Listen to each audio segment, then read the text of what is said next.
জয়গুরু। সাধুবাদ জানাই সকলকে। আমি গত দিনের মতো আবারও আপনাদের সামনে হাজির হয়েছি একটি আলোচ্য বিষয় নিয়ে। তো যদি কারোর ভালো লেগে থাকে তাহলে আমার এই চ্যানেলটিকে সাবস্ক্রাইব করবেন এবং বেশি বেশি করে শেয়ার করবেন। আমার আজকের আলোচ্য বিষয় রামকৃষ্ণ পরমহংসদেবের একজন ভক্ত, তিনি কিভাবে ঠাকুরকে গ্রহণ করেছিলেন, সদ্গুরুকে কিভাবে গ্রহণ করেছিলেন। তো আমি সর্বপ্রথমেই আমার জীবনরথের সারথি, এ যুগের যুগপুরুষোত্তমম পরম প্রেমময় শ্রী শ্রী ঠাকুরের রাতুল চরণে শত সহস্র কোটি প্রণাম জানাচ্ছি। জানিয়েই শুরু করছি আজকের বিষয়। তো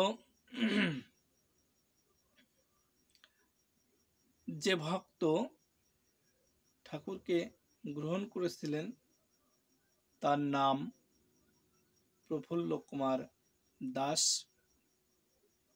তিনি পরে ঠাকুরকে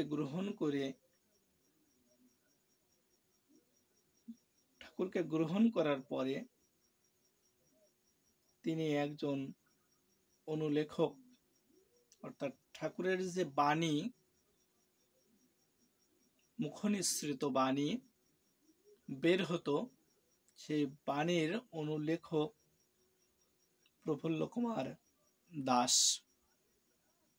সেই দাদার কথা কিছু তুলে ধরব এবং ধরার চেষ্টা করব। তো এই প্রফুল্ল কুমার দাদা বাগেরহাটের গোটাপাড়া গ্রামে জন্মগ্রহণ করেন। তিনি কলকাতা পড়াশুনোকালে বেলুর মঠ থেকে রামকৃষ্ণ দেবের মতে দীক্ষা গ্রহণ করেন। তিনি দীক্ষা গ্রহণ করার কিছুদিন পরে ঠাকুরের কথা শুনে ঠাকুরকে দেখতে যান এবং ঠাকুরের কিছু গ্রন্থ পাঠ করে পড়ে তার ভালো লাগে এবং কিছু সমস্যা সমাধান তিনি তার ভিতর থেকে তিনি পেয়ে যান।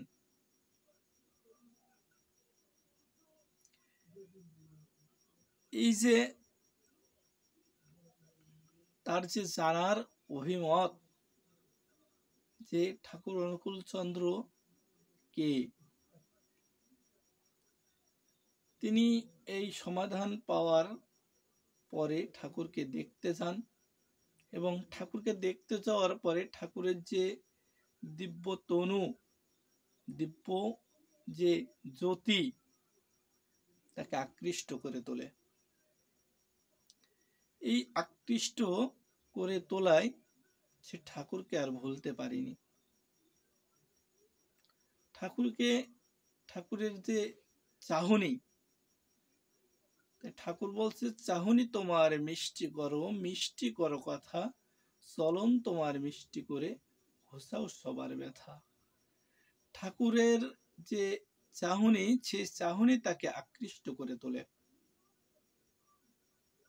সে ঠাকুরকে আর ভুলতে পারেনি।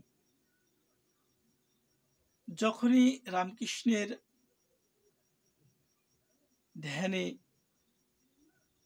ধ্যান করতে যায়, তখনই ঠাকুর অনুকূল চন্দ্রের সেই চেহারা ভেসে ওঠে। এইভাবেই কিছুদিন কেটে যায়। যাওয়ার পরে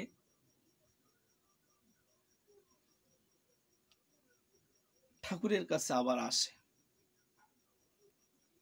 এসে ঠাকুরের কাছে বিভিন্ন প্রশ্ন তুলে ধরে এবং এই প্রশ্ন তুলে ধরাতে আস্তে আস্তে আস্তে আস্তে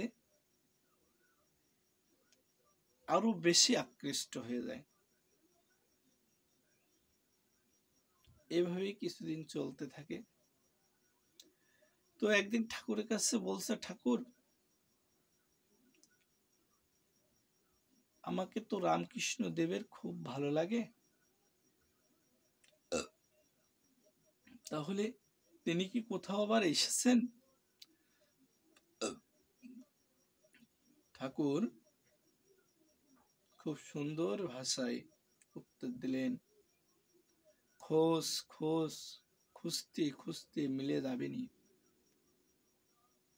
কোথা থেকে ডুব দিয়ে কোথায় এসে ওঠে তার কি ঠিক আছে? দেখেন কি সুন্দর সেই পাবনার ভাষায় শ্রীমুখ থেকে বলছে, খোঁজ খোঁজ, খুঁজতে খুঁজতে মিলে যাবেনি। কোথা থেকে ডুব দিয়ে কোথায় সে ওঠে তা কি বলা যায় রে? তখন প্রফুল্লদা বলছেন, ঠাকুর, আমি বলছি সোজা কথায়, আপনি আমাকে সোজা কথায় উত্তর দেন। ঠাকুর তখন বলছে, আমি তো সোজাই বলি, তোরা বুঝিস বাঁকা। আমি সোজাই বলি, তোরা তো বুঝিস বাঁকা। কিছুদিন পরে আবার ঠাকুরের কাছে এসেছেন। ঠাকুর, তিনি কি আবার কোথাও এসেছেন? আমাকে একটু সোজা করে বলুন। এই যে তার যে জানার আকুলতা তাকে ব্যক্ত করে তোলে এবং তিনি তখন তার ব্রেনের ভিতর তার যে একটা কাজ করেছে, সেটা হচ্ছে তিনি পড়েছিলেন যে রামকৃষ্ণ পরমহংসদেব এর কথামৃততে, রামকৃষ্ণ কথামৃততে তিনি বলেছেন যে ঈশান কোণে আমার আর একবার দেহ হবে। এ কথা তার মনে এসেছে। তারপরও তার মনে একটা সংশয় কাজ করছে। তখন মনে মনে ভাবছে যে যদি ঠাকুর নিজের ইচ্ছায় আমাকে ধরা দেন, তাহলে নিজের সংশয় কেটে যায়।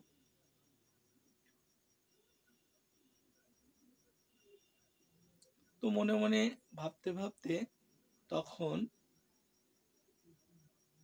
নিজেই, মানে ঠাকুর নিজেই নিজের ব্যক্ততা প্রকাশ করেন। তখন ঠাকুর বলছে মাকে ডেকে, মা, ভিগু কয় আমি নাকি পরজন্মে আগের জন্মে আমি নাকি রামকৃষ্ণ ছিলাম। তখন প্রফুল্লদা অবাক হয়ে গেলেন, কিংকর্তব্য বিমূঢ় হয়ে তিনি ভাবছেন, ঠাকুর আমার মনের কথা কিভাবে বুঝলেন? ঠাকুর আমার মনের কথা কিভাবে বুঝলেন? এই যে তখন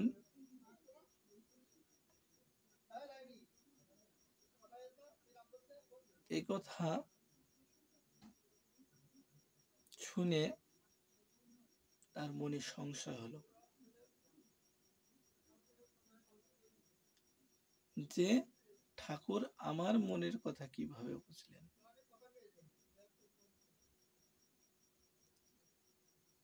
এভাবে অনেক কথাবার্তার ভিতর দিয়ে তখন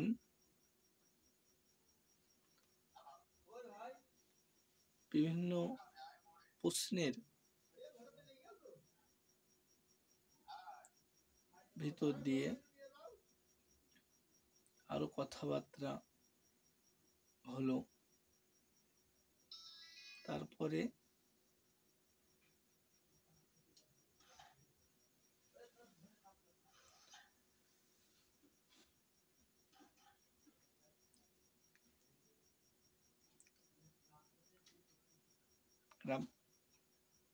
প্রফুল্লদা ভাবলেন, ইনি রামকৃষ্ণ পরমহংসদেব ছিলেন এবং পরবর্তীতে ঠাকুর অনুকূলচন্দ্র রূপে এই ধরাধামে অবতীর্ণ হয়েছেন সদ্গুরু রূপে। তখনই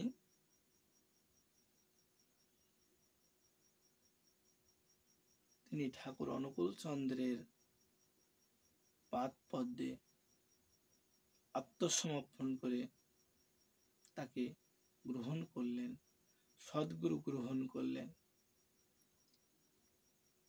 ঠাকুর বলছেন যে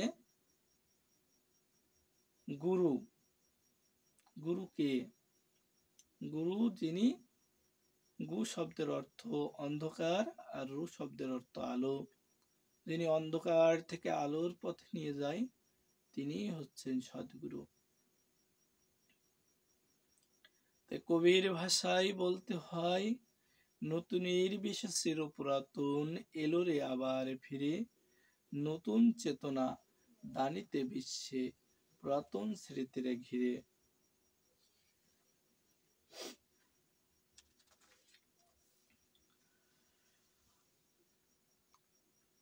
আবার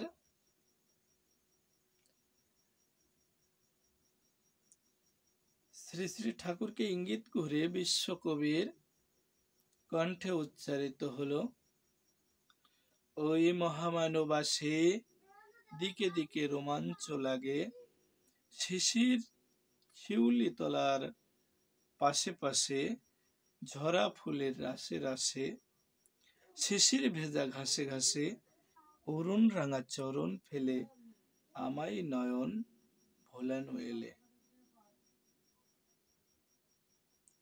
তো তিনি যুগে যুগে আসেন, তাকে ধরতে হয়। তাই শ্রী শ্রী ঠাকুর বললেন যে পুরুষোত্তম আসেন যখন তিনি সবার গুরু হন, হাজার গুরু থাকুক না তোর, তার কাছে কেহ গুরু নন। এই বাণীর অনুলেখক এই প্রফুল্ল কুমার দাস, তিনি ঠাকুরের চরণাশ্রিত হয়ে থেকে গেলেন। তো তো যাই হোক, আমরা আলোচনার শেষ প্রান্তে। আমার এই আলোচনা যদি কারোর ভালো লেগে থাকে তাহলে পরবর্তী আলোচনার জন্য চ্যানেলটি সাবস্ক্রাইব করবেন। জয়গুরু। সবাই ভালো থাকবেন, সুস্থ থাকবেন। জয়গুরু।